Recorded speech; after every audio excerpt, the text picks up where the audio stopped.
Guys, nandito kami sa Kuwait Tower. 11:30 na ng gabi guys, pero nandito kami. Tingnan niyo itong mga amo. At ang baon namin, isang rindi at tubig na. Yan o, yan o. Yan. Hi Jenny. Jenny. Hi, bigyan ko na rin. Meron siyang Bluetooth AirPod. So yun guys, sobrang ganda dito pero medyo mainit at medyo humidity. Tingnan nyo yung Kuwait Tower. Yan ang Kuwait Tower.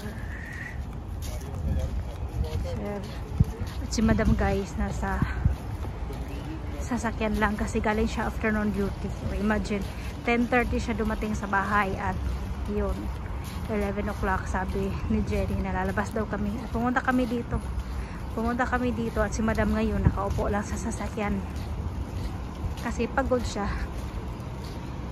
Naka-chinelas lang kami guys. Okay. Naka-chinelas, hindi nakabihis kasi sabi mag joyride lang daw kami, pero ayan, nandito kami sa Kuwait Tower. So yun guys, nandito kami sa Kuwait Tower. Hi.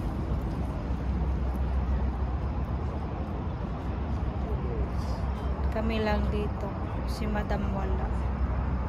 So yan lang. So yun, sobrang laki ng Kuwait Tower. So yan guys, singot na talaga guys. Yan yung Kuwait Tower. Hello, beautiful Kuwait.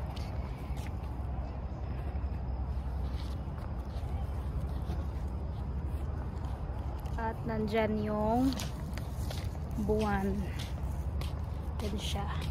Tapos yan yung, this is Aqua Park sir?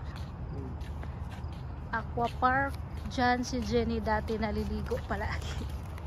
Yan, sobrang ganda niyan guys, doon. Yan. Sobrang ganda. Biguan. Daming Pinay dyan. Tapos yan ang Kuwait Tower. Oh. Sobrang ganda dito. Ngayon pa ko kasi nakapaglibot dito ng full na libot yun guys. Kasi dati ayaw namin maglibot dito. Sobrang laki ba. Nandoon kami kanina. So, napunta kami dito. Yan, background. So, ngayon, pawis na pawis kami. Nakatsa pa lang.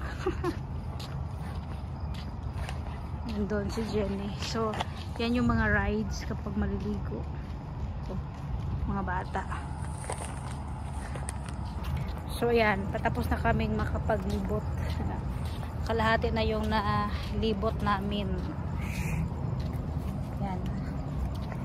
So, malapit na kaming babalik doon sa sasakyan kung nasaan si madam.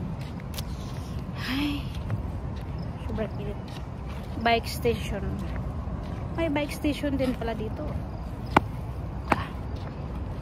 Nandoon na sila Jenny.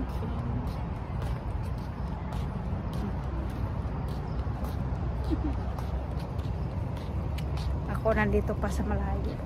Dito guys, medyo okay yung weather. Doon kanina sa likod kasi malapit sa dagat, sobrang init guys. Dito ay na-feel ko yung medyo cool. Doon kayo nasa likod as in sobrang init talaga.